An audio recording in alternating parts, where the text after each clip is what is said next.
মধ্যে ডুবে গিয়েছি জাতি। আপনারা কেন কথা বলছেন না? মসজিদে কথা বলুন, চাকরি চলে যাক।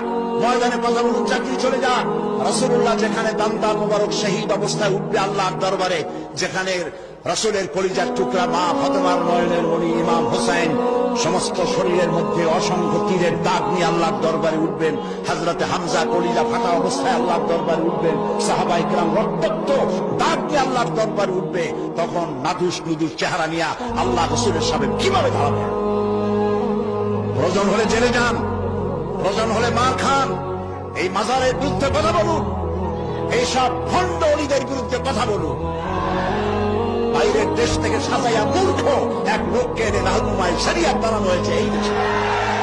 দেখা জানে না, পড়া জানে না, ইলেম নাই, কালাম নাই, তার নিজের দেশে কেউ তাকে চেনে না। মানুষদেরকে ধোঁকা